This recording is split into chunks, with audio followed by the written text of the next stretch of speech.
الحمد لله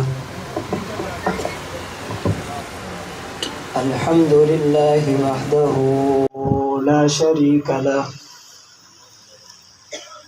والصلاة والسلام على من لا نبي بعده، وعلى آله وأصحابه الذين أوفوا عهده.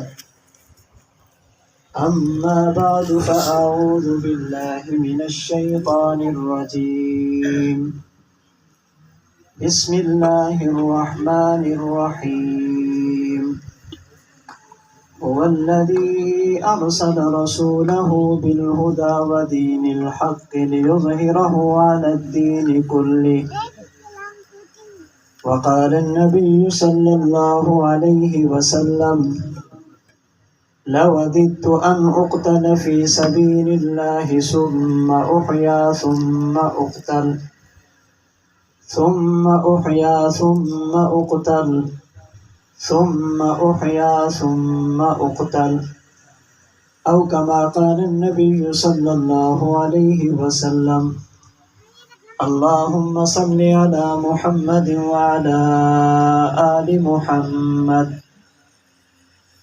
كما صليت على إبراهيم وعلى آل إبراهيم إنك حميد مجيد. اللهم بارك على محمد وعلى آل محمد كما باركت على إبراهيم وعلى آل إبراهيم إنك حميد مجيد. معزز علماء کرام،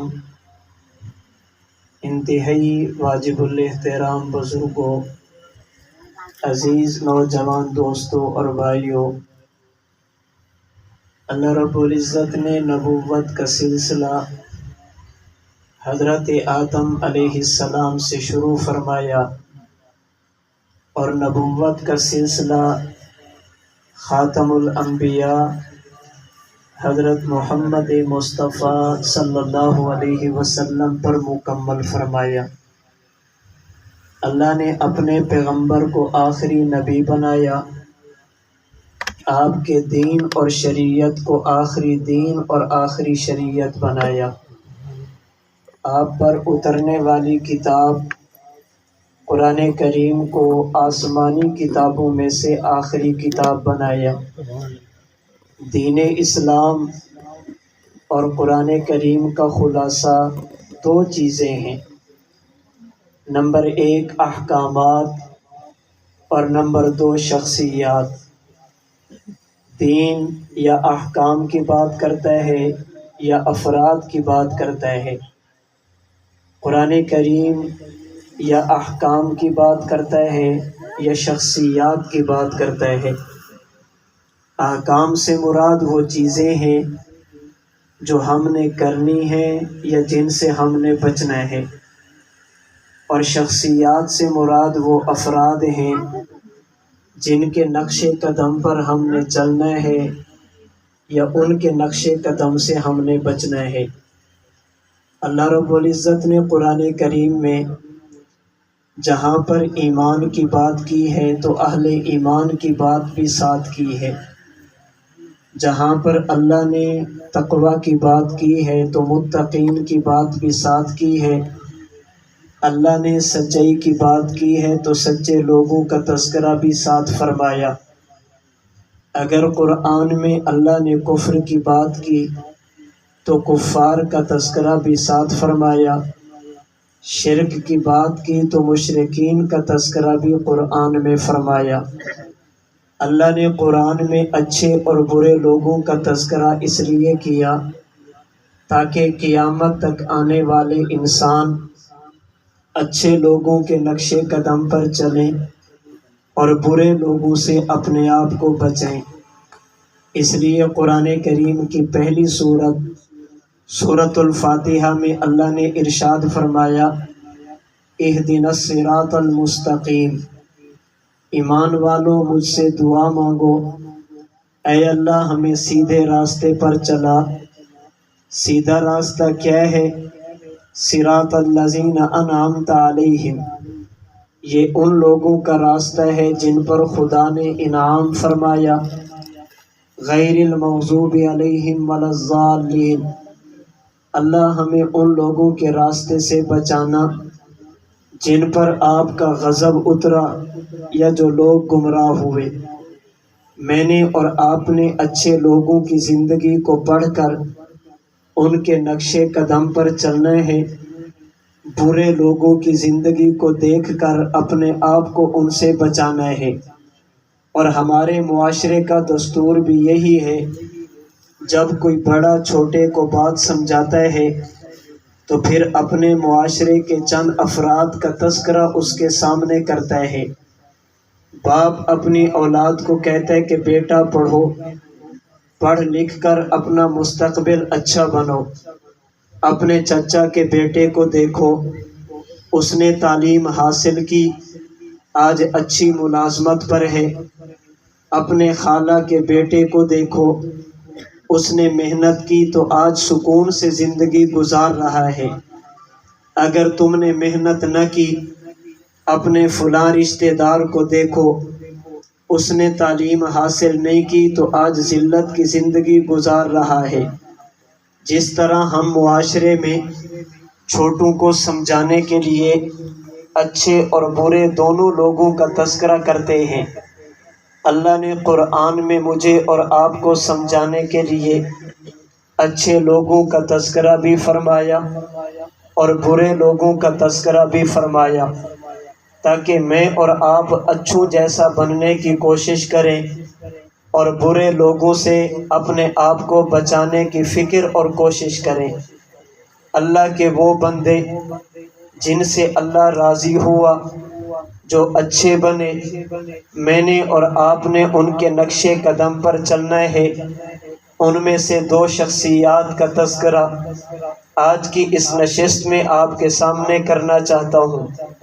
ایک شخصیت کا نام مراد پیغمبر، سسر رسول سیدنا عمر بن خطاب رضی اللہ تعالی عنہ ہیں، اور دوسری شخصیت نواسہ رسول شہید کربلا سیدنا حسین بن علی رضی اللہ تعالی عنہما ہیں۔ یہ دونوں ہستیاں وہ ہیں جو میرے اور آپ کے ایمان کا حصہ ہیں۔ یہ دونوں ہستیاں وہ ہیں جن کی سیرت میرے اور آپ کے لیے اسوہ حسنہ ہے۔ یہ دونوں ہستیاں وہ ہیں جن کی زندگی ہمارے لیے آئیڈیل کے طور پر موجود ہے۔ سیدنا فاروق اعظم اور سیدنا حسین بن علی رضی اللہ عنہم کی مبارک شخصیات کی سیرت کے کئی پہلو ہیں۔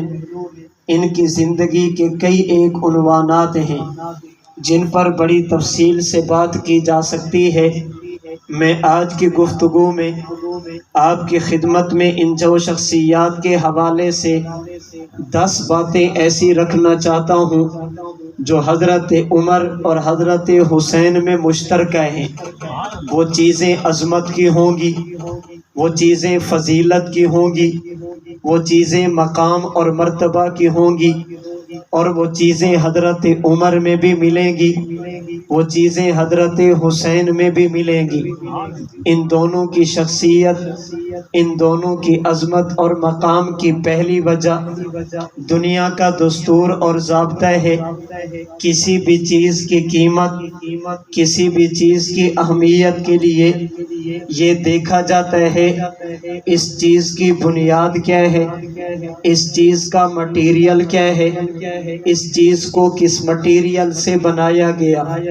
معاشرے کا اصول اور دستور یہ ہے، مٹیریل بدل جائے چیز کی اہمیت بدل جاتی ہے، مٹیریل اچھا ہو چیز کی قیمت بڑھ جاتی ہے، مٹیریل گھٹیا ہو تو چیز کی قیمت کم ہو جاتی ہے۔ حضرت عمر اور حضرت حسین کا مقام کیا ہے؟ ان کے مقام کی پہلی وجہ سمجھیے، اہل سنت والجماعت کا عقیدہ ہے اللہ نے اولاد آدم بشر اور انسان کو جس چیز سے بنایا اسے مٹی کہتے ہیں۔ انسان کے وجود کا مٹیریل یہ مٹی ہوا کرتی ہے۔ منہا خلقناکم وفیہا نعیدکم ومنہا نخرجکم تارۃ اخری۔ اللہ فرماتے ہیں ہم نے انسان کو مٹی سے بنایا، موت کے بعد مٹی میں لے کر جائیں گے اور قیامت کے دن مٹی سے اٹھائیں گے۔ حضرت عمر کو بھی مٹی سے بنایا گیا، حضرت حسین کو بھی مٹی سے بنایا گیا۔ اب ان کے وجود کی مٹی جتنی قیمتی ہوگی ان کا مقام اتنا اعلیٰ ہوگا۔ حضرت عمر کو کس مٹی سے بنایا گیا، حضرت حسین کو کس مٹی سے بنایا گیا، اس کے لیے دو حدیثیں سنیں، نتیجہ آپ خود بخود نکال سکیں گے۔ امام قرطبی نے تفسیر قرطبی سورہ طٰہٰ کی آیت نمبر 55 کی تفسیر میں رحمت دو عالم صلی اللہ علیہ وسلم کا فرمان نقل کیا۔ اللہ کے نبی فرماتے ہیں کس انسان کو کس مٹی سے بنایا گیا، اگر یہ دیکھنا ہو تو یہ دیکھو اس بندے کو کہاں پر دفنایا گیا۔ موت کے بعد بندے کی جہاں پر قبر بنتی ہے اسی جگہ کی مٹی انسان کے وجود میں شامل ہوتی ہے۔ سمجھانے کے لیے ایک حدیث مزید پڑھ دیتا ہوں۔ امام ہیثمی نے مجموع الزوائد میں حدیث نقل کی۔ اللہ کے نبی کے صحابی حضرت عبداللہ بن عمر فرماتے ہیں ان حبشیا دفن بالمدینہ، ایک شخص حبشہ کا رہنے والا ہجرت کر کے مدینہ پہنچا، اللہ کے نبی کا کلمہ پڑھا اور اسلام قبول کیا۔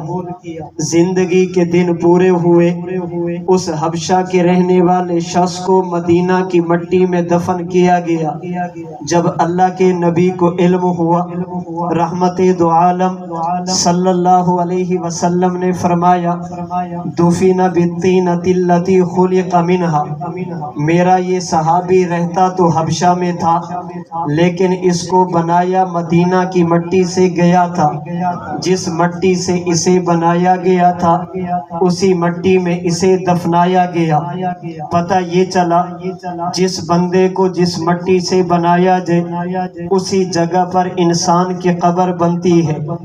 دوسری روایت صاحب مشکات نے نقل کی، اللہ کے نبی کی چچی سیدنا عباس کی اہلیہ سیدہ ام فضل رضی اللہ تعالی عنہا اللہ کے نبی کے پاس آئی اور پریشانی کی حالت میں تھی، بہت زیادہ افسردہ تھی، بہت زیادہ غمگین تھی۔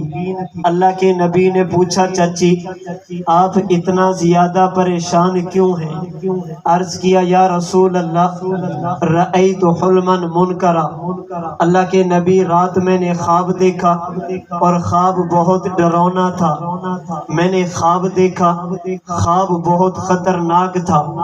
اللہ کے نبی نے پوچھا چچی خواب کیا ہے؟ حضرت ام فضل فرمانے لگی یا رسول اللہ میں نے خواب دیکھا آپ کے جسم کو کاٹا گیا، جسم کے ٹکڑے کو الگ کیا گیا اور وہ ٹکڑا میری جھولی میں ڈالا گیا۔ اللہ کے نبی نے فرمایا چاچی رأیت خیرا، تو نے کوئی خطرناک خواب نہیں، تو نے تو بہت خوبصورت خواب دیکھا ہے۔ یا رسول اللہ آپ کے جسم کا کٹ جانا اس میں بھلائی اور خیر کون سی؟ اللہ کے رسول آپ کے جسم کے ٹکڑے ہو جانا اس میں خیر اور بھلائی کون سی؟ اللہ کے نبی نے فرمایا اس خواب کی تعبیر یہ ہے میرے جسم کے ٹکڑے کو حضرت فاطمہ الزہرا کہتے ہیں، اللہ میری بیٹی کو ایک اولاد میں بیٹا دیں گے، وہ حضرت فاطمہ کا بیٹا آپ کی گود میں کھیلے گا، اس بیٹے کا تیری گود میں آنا گویا نبوت کے جسم کے ٹکڑے کا تیری گود میں آنا ہے۔ اللہ نے حضرت فاطمہ کو بیٹا دیا جس کا نام حسین تھا، جو خواب نبوت کی تعبیر کی تکمیل ہوئے اور حضرت ام فضل کی گود میں کھیلے ہیں۔ اب ان دو حدیثوں کی بنیاد پہ بات سمجھنا۔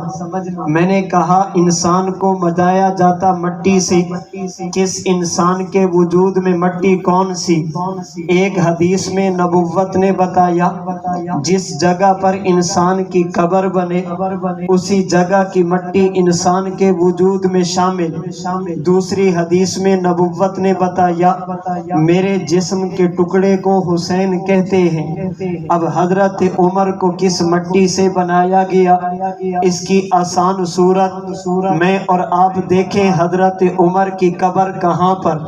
جہاں پر عمر کی قبر ہوگی اسی جگہ کی مٹی حضرت عمر کے وجود کا مٹیریل ہوگی۔ جب میں اور آپ حضرت عمر کی قبر کی جگہ کو دیکھیں اسے اللہ کے نبی کا روضہ حضرت عائشہ صدیقہ کا حجرہ کہتے، اور وہاں پر حضرت عمر اکیلے نہیں، اللہ کے نبی کی قبر بھی وہاں پر، حضرت عمر حضرت ابو بکر کی قبر بھی وہاں پر، اور حضرت عمر کی قبر بھی وہاں پر، حضرت عیسیٰ کی قبر کی جگہ بھی وہاں پر۔ اس کا معنی یہ جس جگہ کی مٹی سے خدا نے نبی آخری پیغمبر کو بنایا، جس جگہ کی مٹی سے خدا نے حضرت عیسیٰ کو بنایا اسی کے قریب مٹی سے اللہ نے حضرت عمر کو بنایا۔ اسی وجہ سے ہمارا عقیدہ چونکہ نبوت اور فاروق کی مٹی قریب قریب ہے، حضرت عمر نبی تو نہیں لیکن نبی کے صحابی ضرور ہیں، اس لیے کہ دونوں کی مٹی قریب قریب کی۔ حضرت عمر معصوم تو نہیں، آپ محفوظ ضرور ہیں، اس لیے کہ نبوت اور فاروق کی مٹی قریب قریب کی۔ حضرت عمر پر جبریل وحی تو نہیں لاتے تھے لیکن حضرت عمر کے پاس اللہ کے سلام جبریل ضرور لاتے تھے، اس لیے کہ مٹی قریب قریب کی۔ حضرت عمر پر خدا کا قرآن تو نہیں اترا لیکن عمر کی منشا پر قرآن ضرور اترا، اس لیے کہ نبوت اور صحابیت کی مٹی قریب قریب کی۔ حضرت عمر صاحب وحی تو نہیں لیکن محدث ضرور ہیں، اللہ کے نبی پر وحی اترتی تھی اور حضرت عمر کی منشا کے مطابق کئی بار اترتی تھی۔ حضرت عمر رضی اللہ عنہ جب قیامت کے دن جائیں گے آپ صاحب حوض کوثر تو نہیں ہوں گے لیکن نبی کے ساتھ حوض کوثر پر ضرور ہوں گے، اس لیے کہ دونوں کی مٹی قریب قریب کی۔ قیامت کے دن حضرت عمر لواء الحمد کا جھنڈا لے کر تو نہیں اٹھیں گے لیکن اس جھنڈے کے نیچے ضرور ہوں گے، اس لیے کہ دونوں کی مٹی قریب قریب کی۔ حضرت عمر وہ شفاعت تو نہیں کریں گے جو اللہ کے نبی کی خصوصیت ہے، البتہ 70 کی شفاعت ضرور کریں گے، اس لیے کہ دونوں کی مٹی قریب قریب کی۔ اور حضرت عمر کے مقام کے لیے یہ بات کافی ہے، حضرت عمر وہاں پر رہتے ہیں جہاں پر صبح کے وقت 70,000 فرشتے رحمتیں لے کر اترتے ہیں، حضرت عمر وہاں پر رہتے ہیں جہاں پر شام کے وقت 70,000 فرشتے خدا کی طرف سے رحمتیں لے کر اترتے ہیں۔ اور اگر بات حضرت حسین کی جائے، حسین تو میرے نبی کا لخت جگر، میرے نبی کے جسم کا ٹکڑا بنا۔ اب دونوں کا خمیر اتنا اعلیٰ، اور جتنا خمیر اعلیٰ ہو چیز اتنی قیمتی ہوا کرتی۔ حضرت عمر اور حضرت حسین کے مقام کی دوسری وجہ اللہ کے محبوب پیغمبر نے خدا سے عمر بھی مانگا، اللہ کے محبوب پیغمبر نے دعا کی صورت میں حسین بھی مانگا۔ اللہ نے جب پیغمبر کو عمر عطا فرمایا، اللہ کے نبی نے عمر کو کلمہ پڑھا کر رب کی توحید کا اقرار کروایا، اور جب خدا نے پیغمبر کو حسین دیا، پیغمبر نے حسین کی کان میں اذان دے کر رب کی توحید کا اعلان فرمایا، اشہد ان لا الہ الا اللہ۔ یہ پیغمبر کی زبان سے جملہ نکلا حضرت عمر کو کلمہ پڑھانے کی صورت میں اور حضرت حسین کے کان میں اذان دینے کی صورت میں۔ اس کا معنی یہ، جب عمر نے کلمہ پڑھا، بارگاہ نبوت میں حاضر ہوئے، سب سے پہلے جو آواز کان میں پڑی وہ خدا کی ربوبیت اور توحید کی تھی، زبان محمد مصطفیٰ کی تھی۔ حضرت حسین جب دنیا میں آئے، سب سے پہلے جو کانوں میں آواز پڑی وہ رب کی توحید کی تھی، اور آواز یہاں بھی محمد مصطفیٰ کی تھی۔ حضرت عمر اور حضرت حسین کے مقام کی تیسری وجہ، اللہ کے محبوب پیغمبر صبح کے وقت نماز پڑھا کر تشریف رکھتے۔ اللہ کے نبی کی مبارک عادت یہ تھی، آپ نماز فجر پڑھا کر مسجد میں بیٹھ جاتے۔ اگر کسی نے مسئلہ پوچھنا ہے تو مسئلہ پوچھے، اگر کسی نے مشورہ کرنا تو وہ مشورہ کرے، اگر کسی نے خواب کی تعبیر پوچھنی وہ خواب کی تعبیر پوچھے، اور اگر رات کے وقت پیغمبر پر کوئی وحی اتری، اللہ کے نبی صحابہ کو وحی بتاتے۔ اگر نبوت نے خواب دیکھی، اللہ کے نبی صحابہ کو خواب بھی بتایا کرتے۔ اللہ کے نبی نے مسجد نبوی میں اپنے مصلی پر بیٹھ کر صحابہ کی طرف چہرہ انور کیا اور فرمایا، صحابہ رات میں نے خواب دیکھا۔ یا رسول اللہ خواب کیا؟ فرمایا، اللہ نے میری خدمت میں جبریل کی صورت میں، اللہ نے جبریل کے ذریعے مجھے خواب کی حالت میں ایک دودھ کا پیالہ پیش کیا، میں نے اس دودھ کو پیا اور پیٹ بھر کے پیا۔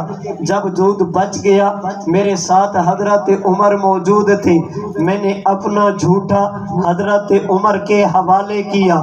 جس برتن سے میں نے پیا تھا اسی برتن سے عمر نے پیا، جس برتن پر میرے لب لگے اسی پر حضرت عمر کے بھی لب لگے، جس پر میرا لعاب دہن گرا اسی جگہ پر عمر بن خطاب کی زبان لگی۔ صحابہ کرام نے عرض کی، یا رسول اللہ اس خواب کی تعبیر کیا؟ فرمایا، اس خواب کی تعبیر علم ہے، اللہ نے جو علم مجھے دیا وہ علم میں نے باقیوں کو بھی دیا، لیکن جن لوگوں کو زیادہ دیا ان میں ایک نام عمر بن خطاب کا ہے، اور علماء موجود ہیں۔ ہمارا عقیدہ ہے جس طرح نبی دنیا میں رہ کر نبی اور امتی کی زندگی ایک جیسی نہیں ہوتی، اسی طرح نبی اور امتی ان دونوں کی نیند بھی ایک جیسی نہیں ہوتی۔ اللہ کے نبی ماں کے پیٹ میں ہیں، اللہ کے نبی کی زندگی الگ ہوتی، نبی کی والدہ کو وہ تکلیف نہیں ہوتی جو عام انسانوں کی ماں کو تکلیف ہوتی۔ اللہ کے نبی پیدا ہوئے، پیغمبر کا میلاد اور ولادت بھی امتی کی ولادت سے بالکل جدا تھی۔ ولد مختونا، پیغمبر کو ختنے کی ضرورت نہیں، ولد مسرورا، پیغمبر کی ناف کو کاٹنے کی ضرورت نہیں، ولد مکحولا، پیغمبر کی آنکھ میں سرما لگانے کی ضرورت نہیں، ولد نظیفہ، اللہ کے نبی کو کسی دنیا کے کپڑے اور پانی کے ساتھ صاف کرنے کی ضرورت نہیں۔ نبی اور امتی کی ولادت الگ ہے، نبی اور امتی کا پسینہ ان کا معاملہ بھی جدا ہے، نبی اور امتی کا پیشاب ان کا معاملہ بھی الگ ہے، اسی طرح نبی اور امتی کی نیند بھی الگ ہے، نبی اور امتی کا خواب بھی الگ ہے۔ اسے علماء کی زبان میں کہتے رؤی الانبیاء وحی۔ کیا معنی؟ اگر اللہ کے نبی بیدار ہوں، جبریل اللہ کا حکم لے یہ بھی حکم خدا ہوتا، پیغمبر سو جائے اللہ کے نبی خواب دیکھیں یہ بھی خدا کا حکم ہوتا، اللہ کے نبی پر آنے والی وحی یہ بیداری کی حالت میں بھی وحی ہے، نیند کی حالت میں بھی وحی۔ اس کا معنی اللہ کے نبی کے صحابی حضرت عمر نے نبوت کا بچا ہوا دودھ پیا، نبوت کا جھوٹا پیا۔ اگر بات حضرت حسین کی کریں، حضرت حسین پیدا ہوئے، اللہ کے نبی نے اپنی زبان چوسی، اللہ کے نبی نے اپنا لعاب دہن ڈالا، اللہ کے نبی نے گھٹی دی۔ کیا مانا؟ عمر اور حسین میں یہ تیسرا وصف جو مشترک تھا، حضرت عمر نے بھی نبوت کا جھوٹا استعمال کیا، حضرت حسین نے بھی اللہ کے نبی کا جھوٹا گھٹی کی صورت میں استعمال کیا۔ حضرت عمر حضرت حسین میں جو چوتھا وصف مشترک ہے، حضرت عمر کی جب زندگی کے سال کچھ مکمل ہوئے، 25 سے 30 سال کے درمیان پہنچے، حضرت عمر نے کلمہ پڑھا، نبی کے صحابی بنے۔ حضرت حسین نے بھی کلمہ پڑھا، آپ بھی نبی کے صحابی بنے۔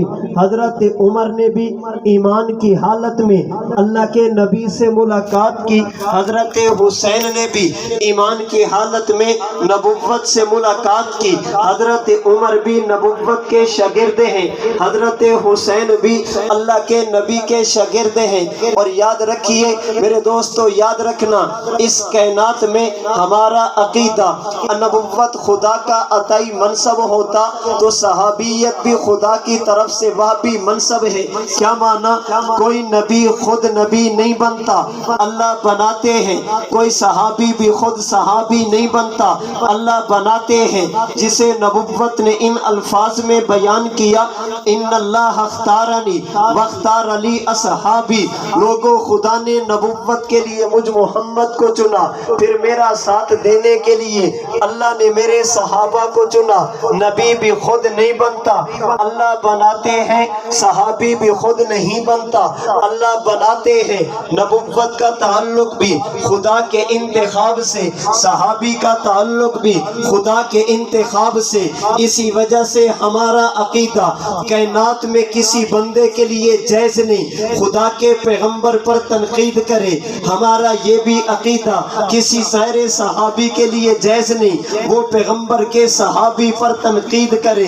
نبی بھی تنقید سے بالا تر، صحابی بھی تنقید سے بالا تر۔ اللہ کے نبی کا صحابی ہونا یہ کتنے بڑے اعزاز کی بات، جسے رحمت دو عالم نے ان الفاظ میں بیان کیا۔ روایت بخاری کی، فرمائے فلو ان احدکم انفق مثل احد ذهبا ما بلغ مد احدهم ولا نصیفا، اگر میرا صحابی ایک مٹھی جو کی خرچ کرے اور بعد میں آنے والا احد پہاڑ کے برابر سونا بھی خرچ کرے، تمہارا احد پہاڑ کے برابر سونا میرے صحابی کی ایک مٹھی جو کا مقابلہ نہیں کر سکتی۔ تمہارا سونا اپنی جگہ، میرے صحابی کے پاس آنے والے جو اور راہ خدا میں خرچ ہونے والے جو، ان کا مقام اتنا، تمہارا احد پہاڑ کے برابر سونا بھی میرے صحابی کی مٹھی جو کے برابر نہیں ہو سکتا۔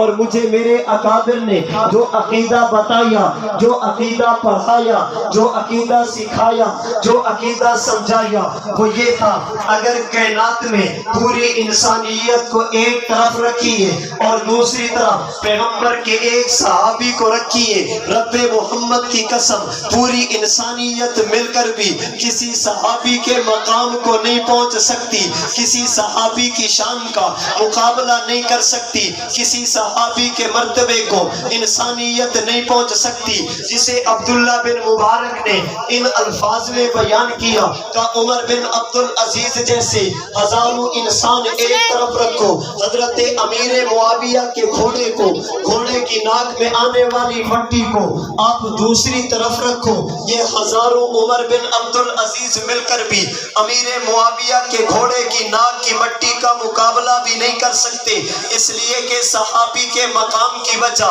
عمل نہیں، صحابی کے مقام کی وجہ علم نہیں، صحابی کے مقام کی وجہ نبوت کی صحبت ہے، ایمان کی حالت میں اللہ کے نبی کے پاس آنا ہے۔ اس پر 20 واقعات بطور دلیل کے پیش کیے جا سکتے، سمجھانے کے لیے ایک واقعہ پیش کرتا۔ اللہ کے نبی میدان جنگ میں ایک شخص نبی کے پاس آیا، یا رسول اللہ میں کلمہ پڑھنا چاہتا ہوں۔ اللہ کے نبی نے کلمہ پڑھایا، ابھی تک اس نے نماز نہیں پڑھی، ابھی تک اس نے روزہ نہیں رکھا، ابھی تک اس نے حج نہیں کیا، ابھی تک اس نے زکوٰۃ نہیں دی، کوئی عمل نہیں کیا۔ یا رسول اللہ مجھے اجازت دے، میں دشمن کا مقابلہ کرنا چاہتا۔ اللہ کے نبی نے اجازت دی، صحابی نے نماز نہیں پڑھی، دشمن سے ٹکرا گیا، صحابی نے روزہ نہیں رکھا، دشمن کے مقابلے میں گیا، ادھر میدان میں نکلا، دشمن نے حملہ کیا، صحابی جام شہادت نوش کر گیا۔ اللہ کے نبی نے فرمایا او میرے صحابی، اگر کسی نے جنتی دیکھنا ہو میرے اس صحابی کو دیکھ لو۔ اس کا معنی یہ صحابیت کے مقام کی وجہ علم نہیں، صحابیت کے مقام کی وجہ عمل نہیں، صحابیت کے مقام کی وجہ صحبت نبوت ہے، اور جسے نبوت کی صحبت نصیب ہو گئی، میرا عقیدہ یہ سمجھانے کے لیے کہوں گا، اس وقت کی تحقیق کے مطابق پوری دنیا کی آبادی 7 ارب 50 کروڑ کے لگ بھگ 7.5 ارب یہ دنیا کی آبادی ہے۔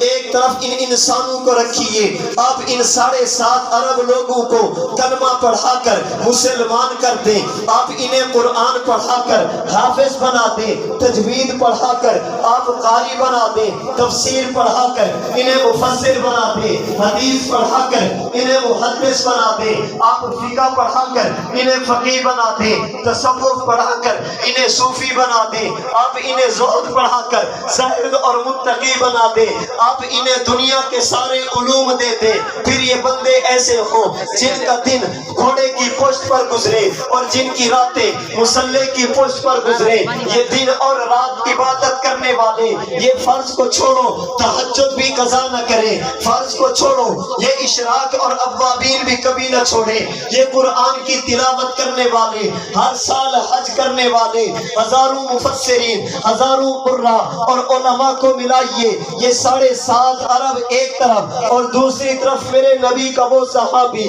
جس نے نبی سے ملاقات کی، پیغمبر کا کلمہ پڑھا، پھر دنیا سے چلا گیا، 1 منٹ کے لیے نبی کے پاس آیا، رب محمد کی قسم یہ 7.5 ارب مسلمان مل کر صحابی کے 1 منٹ کا مقابلہ نہیں کر سکتے، یہ 7.5 ارب قراء مل کر صحابی کی زندگی کے 1 لمحے کا مقابلہ نہیں کر سکتے، یہ 7.5 ارب علماء مل کر صحابی کی زندگی کا 1 منٹ کا مقابلہ نہیں کر سکتے۔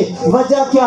امام نووی نے کہا، فرماتے فَإِنَّ فَضِيلَةَ الصُّحْبَةِ لَا يَعْدِلُهَا عَمَلٌ، فرماتے دنیا والوں نماز کی وجہ سے مقام ملتا ہے، روزے کی وجہ سے مقام ملتا ہے، حج کی وجہ سے مقام ملتا ہے، صدقہ خیرات کی وجہ سے مقام ملتا ہے، لیکن جو مقام نبوت کی صحبت میں آ کر ملتا وہ نماز سے نہیں ملتا، نبی کے پاس جانے سے ملتا، وہ روزے سے نہیں ملتا، پیغمبر کی مجلس میں آنے سے ملتا، وہ حج اور زکوٰۃ سے نہیں ملتا۔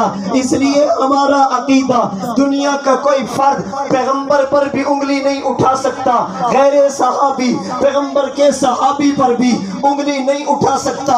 اس کی وجہ یہ نبی بنا نہیں خدا نے بنایا، صحابی بھی بنا نہیں خدا نے بنایا۔ نبی پر تنقید کا معنی خدا پر تنقید ہے، صحابی پر تنقید کا معنی خدا پر تنقید ہے، اس لیے کہ نبی بھی میرے خدا کا انتخاب ہے، محمد کا صحابی بھی میرے خدا کا انتخاب ہے۔ حضرت عمر بھی صحابی، حضرت حسین بھی، بولیے حضرت عمر بھی صحابی، حضرت حسین بھی، اور اس زمین کی پشت پر آسمان کی چھت کے نیچے نبوت کے بعد اگر کوئی سب سے اعلیٰ مقام ہے تو اسے صحابیت کہتے ہیں۔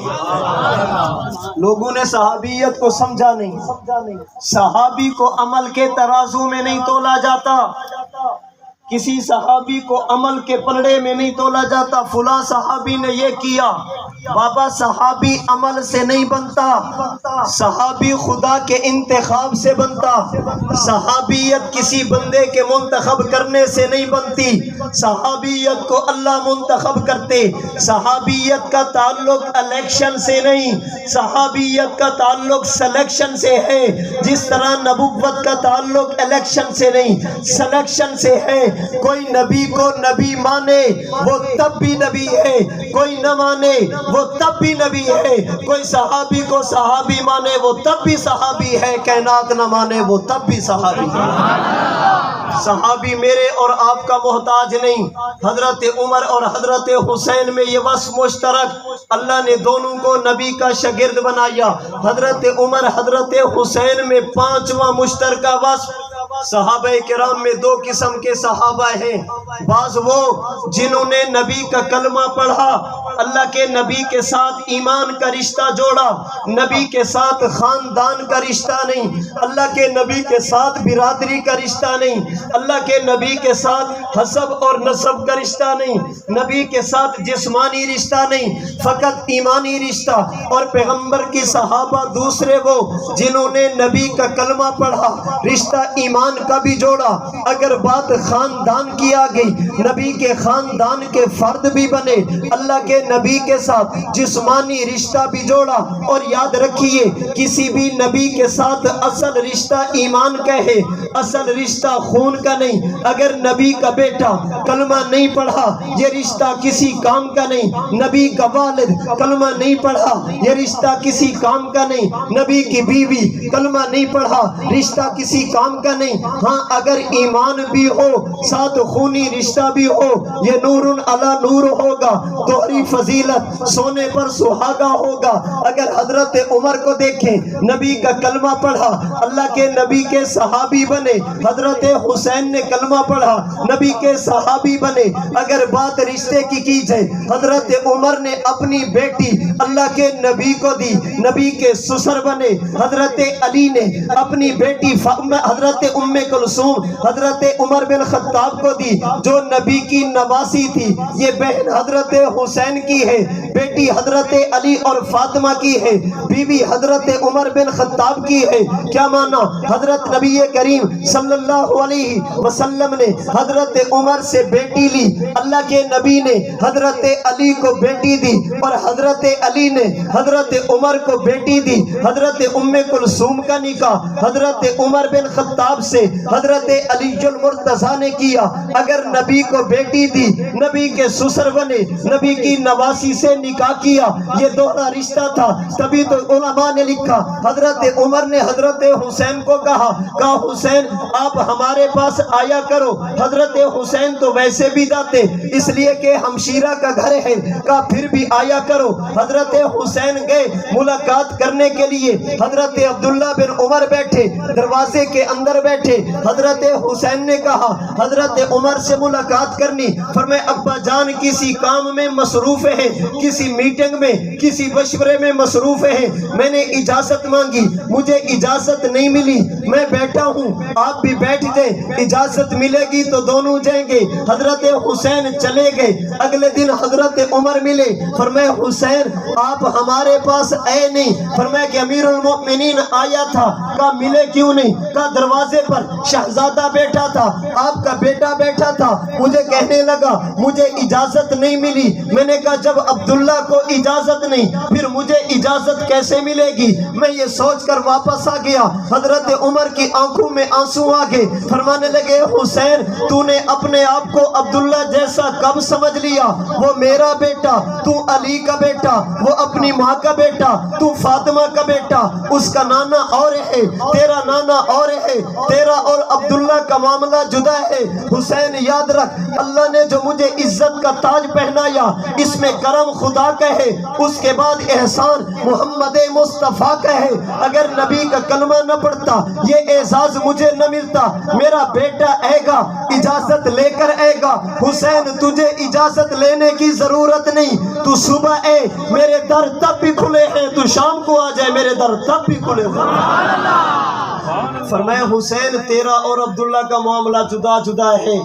الریاض النظرہ میں محب طبری نے لکھا ایک علاقہ فتح ہوا، مال غنیمت آیا، حضرت عمر کی عادت تھی مال غنیمت کو مسجد نبوی کے صحن میں پھیلا دیتے، پھر وہاں سے تقسیم کرتے۔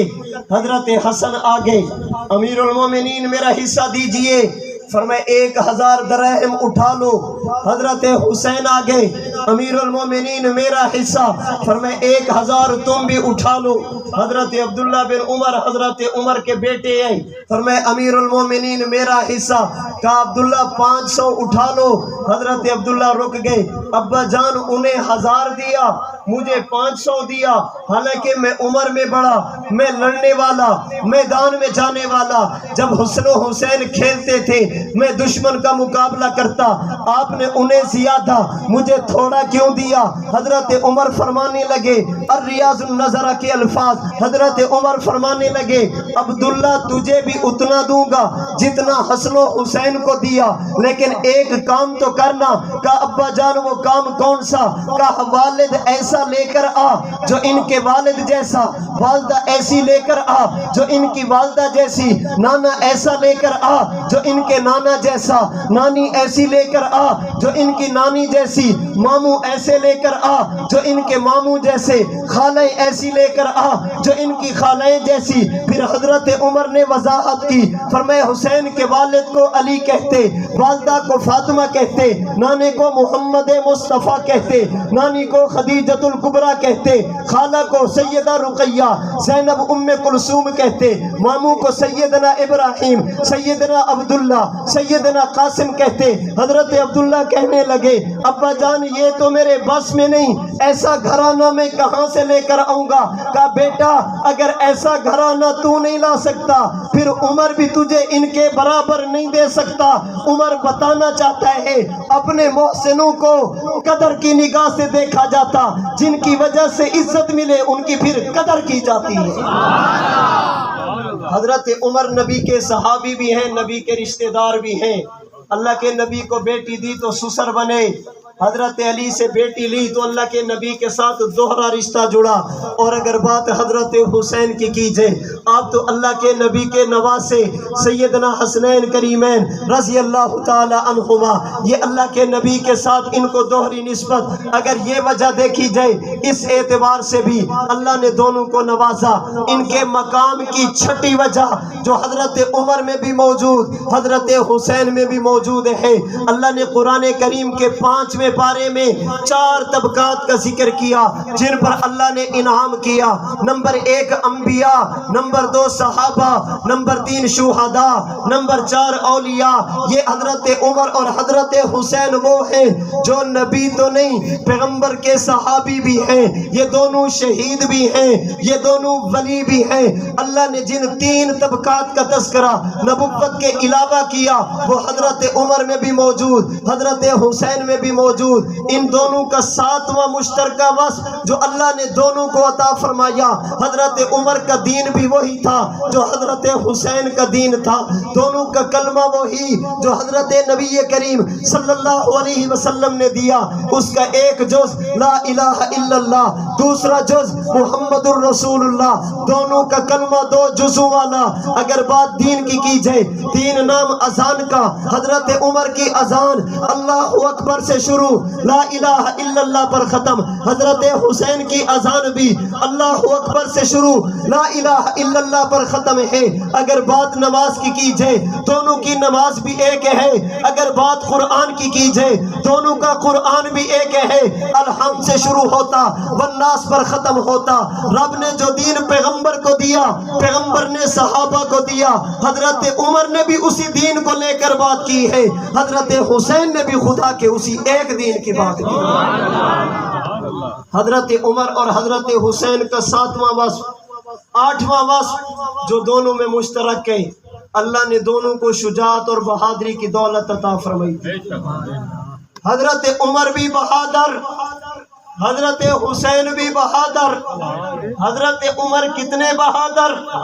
اللہ کے نبی نے فرمایا صحابہ ہجرت کرو، کیسے کریں؟ فرمایا جب موقع ملے، جیسے موقع ملے، اپنی جان بچا کر، ایمان بچا کر مدینہ کی طرف چلیے۔ صحابہ کرام میں سے کوئی دن کو، کوئی رات کو ہجرت کر کے جا رہا، اپنا دین بچا کر، اپنی جان بچا کر جانے لگے۔ جب باری سیدنا فاروق اعظم کی آئی، مورخین نے بڑا نقشہ کھینچا۔ حضرت عمر نے گھر سے ضروری سامان لیا، آپ نے یوں سینے پر تلوار لٹکائی، آپ نے تیر اور کمان لیے، سیدھا بیت اللہ کی حدود میں پہنچے، جا کر 2 رکعت ادا فرمائی۔ پھر آپ نے آواز لی، فلاں ابو جہل، فلاں مشرک، فلاں کافر. آپ نے بڑے بڑے سرداروں کے نام لے کر ان کو بلایا.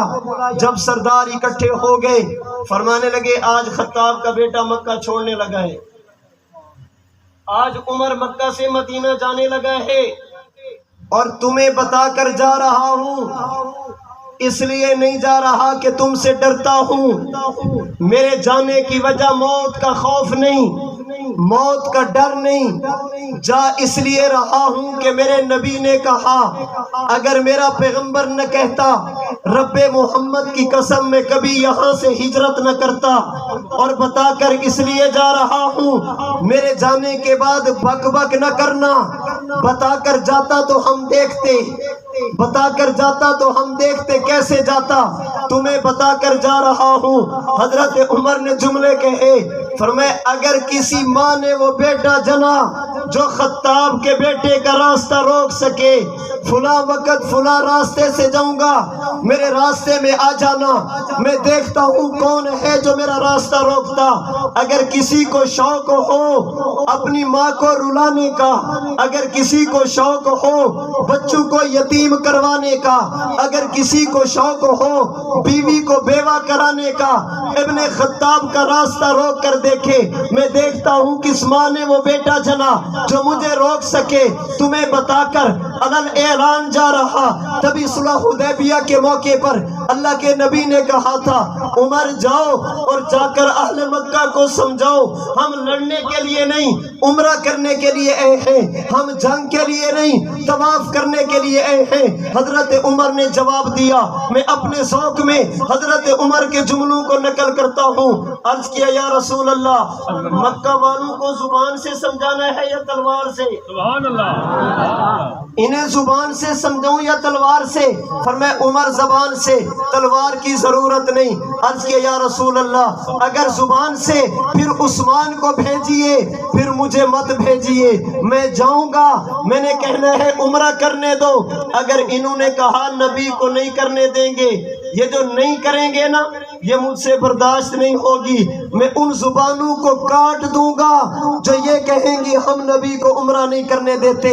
اگر حضرت عمر کی شجاعت دیکھیں، آپ تنے تنہا ہجرت کے لیے یوں ڈٹ کے کھڑے، اور اگر بات حضرت حسین کی کریں آپ بھی میدان کربلا میں تنے تنہا ڈٹ کے کھڑے، آپ نے اس موقع پر شجاعت اور بہادری کا مظاہرہ کیا.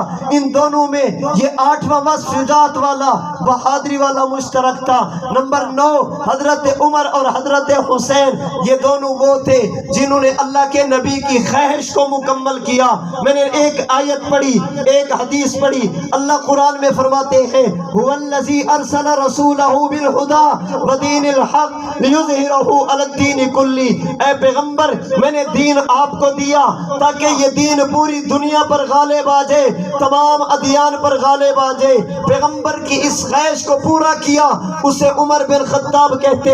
اللہ کے نبی نے کہا لوددت انی اقتل فی سبیل اللہ، اللہ میری تمنا یہ مجھے شہید کر دیا جائے، اللہ میری تمنا یہ مجھے قتل کر دیا جائے. پیغمبر کی تمنا تھی دین دنیا میں پھیل جائے، پیغمبر کی تمنا تھی مجھے شہید کر دیا جائے. حضرت عمر نے حضرت نبی کریم کی تمنا کو پورا کیا، دین کو بھی غالب کیا، شہادت کو بھی گلے سے لگایا. حضرت حسین نے پیغمبر کی تکمیل کو، اللہ کے نبی کی خواہش کو مکمل کیا، دین کو بھی دنیا میں پھیلایا اور شہادت کو بھی گلے سے لگایا. اور دونوں میں ایسا وصف مشترک تھا، دونوں شہید ہیں، محرم کے شہید ہیں، اور دونوں شہید ہیں حالت نماز کے شہید ہیں. حضرت عمر بھی حالت نماز میں شہید ہوئے، حضرت حسین بھی. حضرت عمر کیسے شہید ہوئے؟ آپ مسجد نبوی میں کھڑے ہیں، منبر رسول پر خطبہ دے رہے ہیں، آپ نے جنت کا تذکرہ کیا. فرمایا جنت میں ایک محل ہوگا، ایسا ایسا ایسا ایسا ہوگا، لا يدخلہ الا نبی. فرمایا کہ اللہ وہ محل اپنے نبی کو عطا فرمائیں گے، اللہ وہ محل اپنے پیغمبر کو عطا فرمائیں گے.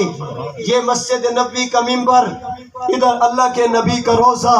حضرت عمر روزے کی طرف متوجہ ہوئے، فرمائے ہنی اللہ کا یا رسول اللہ، اللہ کے نبی آپ کو مبارک ہو، اللہ نے وہ محل آپ کے لیے مقدر کر دیا۔ فرمائے او صدیق، نبی کے بعد اس محل میں وہ جائے گا جو صدیق ہوگا۔ اللہ کے نبی کے صحابی صدیق کی طرف متوجہ ہوئے، ہنی اللہ کا یا صاحب القبر ابو بکر مبارک ہو، اللہ نے وہ محل آپ کو بھی عطا فرما دیا۔ فرمائے او شہید، نبی اور صدیق کے بعد اللہ اگر وہ محل کسی کو دیں گے تو بندہ وہ ہوگا جو راہ خدا کا شہید ہوگا، اللہ ایسا محل شہید کو عطا فرمائیں گے۔ پھر اللہ کے نبی کے صحابی حضرت عمر فرمانے لگے، انا لک الشہادۃ یا عمر، پوری توجہ میں بات سمیٹنے لگا، انا لک الشہادۃ یا عمر، فرمانے لگے اللہ کے نبی آپ نبی تھے، محل آپ کو ملا، آپ حضرت ابو بکر آپ صدیق ہیں، محل آپ کو ملا۔ او شہید، نبی اور صدیق کے بعد اللہ وہ محل اسے دیں گے جو شہید ہوگا۔ یہ جملہ کہا حضرت عمر کی آنکھوں سے آنسو نکلے، انا لک الشہادۃ یا عمر، فرمانے لگے عمر تیرے مقدر میں شہادت کہاں، تو شہید کیسے ہوگا، تیرے مقدر میں شہادت کہاں؟ یہ کہتے ہوئے رو کر بیٹھ گئے۔ حضرت عمر نے جملہ کیوں کہا؟ صحابہ نے کہا تھا امیر المومنین آپ نے میدان میں نہیں جانا، ہم نے میدان میں جا کر جنگ کرنی، آپ نے مدینہ میں رہنا، آپ کا وجود قیمتی، آپ میدان میں نہیں جائیں گے، ہم میدان میں جائیں گے۔ حضرت عمر سوچنے لگے میں نے میدان میں جانا نہیں، دشمن نے مدینہ میں آنا نہیں، مجھے شہادت کیسے ملے گی؟ پھر نبوت کے الفاظ حضرت عمر کے دل اور دماغ سے ٹکرائے جب اللہ کے نبی نے احد پہاڑ کو کہا تھا او احد پہاڑ ٹھہر جا، اس لیے کہ اس وقت تیرے اوپر ایک نبی ہے، ایک صدیق ہے، دو شہید ہیں، ایک کا نام عثمان، ایک کا نام عمر بن خطاب تھا۔ حضرت عمر سمجھ گئے اللہ کے نبی کی بات کبھی غلط نہیں ہو سکتی، نبوت کی زبان سے نکلنے والے جملے کبھی غلط، حضرت عمر کا یقین تھا پوری کائنات غلط ہو سکتی، نبی کی زبان سے نکلنے والے جملے غلط نہیں ہو سکتے۔ علماء نے لکھا حضرت عمر کے زمانے میں ایران کے خلاف جنگ لگی، مسلمانوں کو فتح ملی، مال غنیمت صحابہ لے کر آ رہے، حضرت عمر مال غنیمت کو چیک کر رہے، ایک لشکر، دوسرا لشکر، تیسرا لشکر، آپ ایک ایک چیز کو چیک کر رہے۔ صحابہ نے عرض کی امیر المومنین مال غنیمت سارا آ چکا، لشکر بھی سارا آ چکا، مال غنیمت کو تقسیم کرو۔ فرمانے لگے پہلے چیک کرو، ایک ایک چیز کو پھر چیک کیا، ان بوریوں کو جھاڑو، اندر کوئی چیز بچی تو نہیں؟ صحابہ نے کہا نہیں ہے۔ حضرت عمر فرماتے یہ ممکن ہی نہیں، ایسا تو نہیں ہو سکتا، یہ تو ممکن ہی نہیں۔ حضرت کیا ہوا؟ 3 دن اور 3 راتیں گزری، حضرت عمر چین سے بیٹھتے نہیں، سکون سے سوتے نہیں، یہ کیسے ممکن، یہ تو ہو نہیں سکتا۔ صحابہ پریشان ہیں۔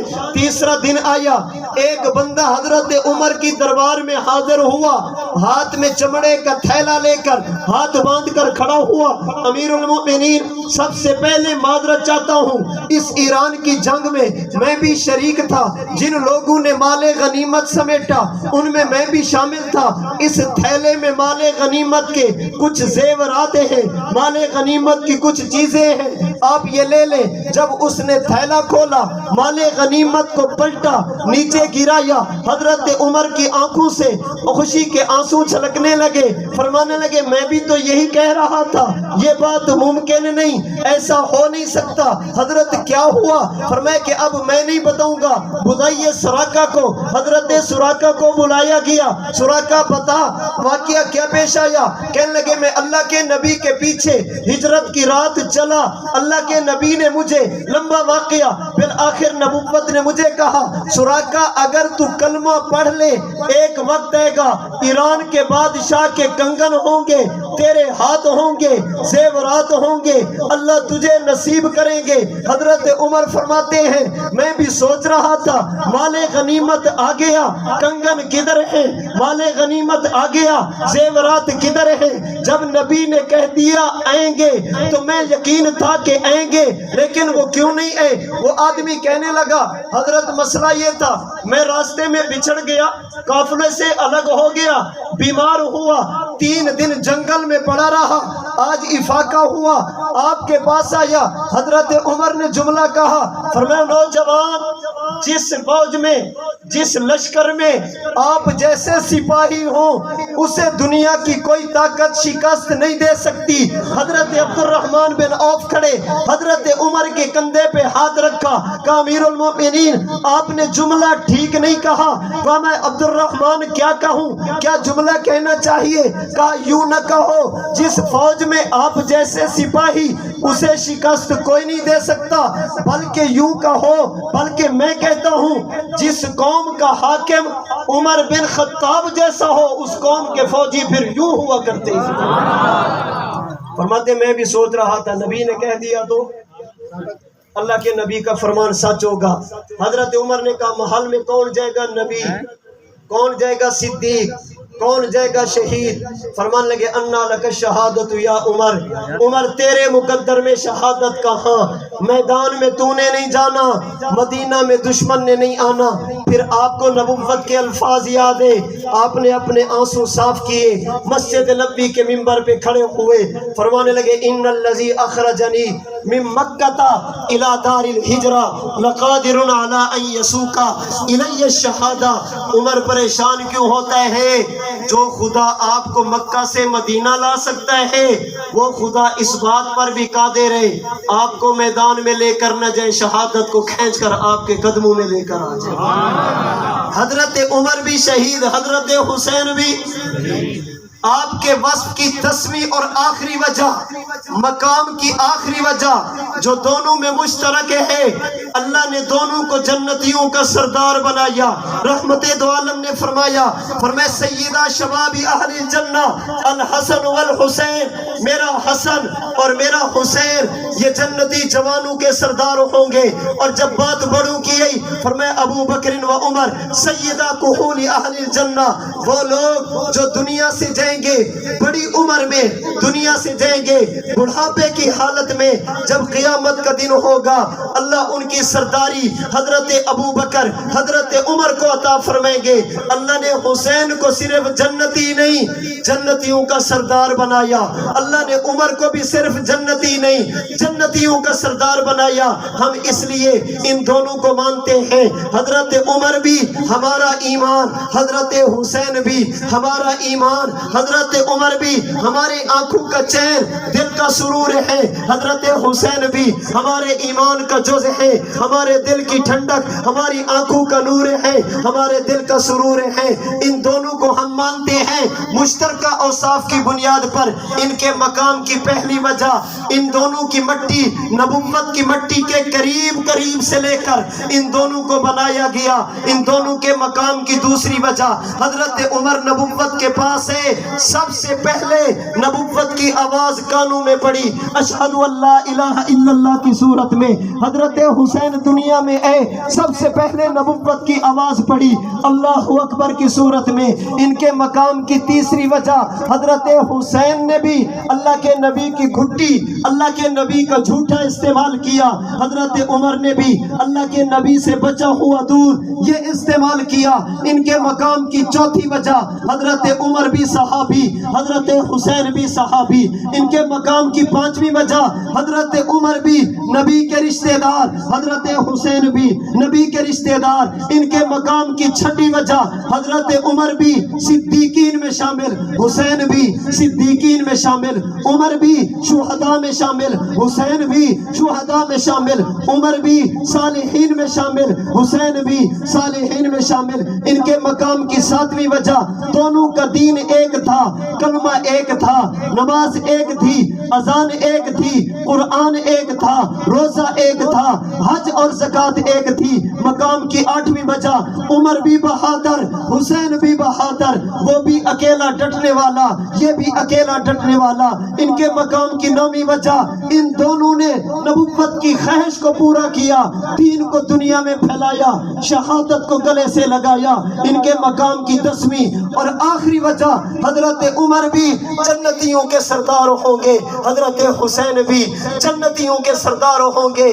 ہم انہیں ایمان بھی مانتے، ایمان امام بھی مانتے، بڑا بھی مانتے، رہبر و رہنما بھی مانتے، اور دنیا میں ہم انہی کے ساتھ رہنا چاہتے، انہی کی محبت میں مرنا چاہتے، انہی کے ساتھ میدان محشر میں جانا چاہتے۔ جو ان کا ہوگا وہ ہمارا ہوگا، جو ان کا نہیں وہ ہمارا نہیں۔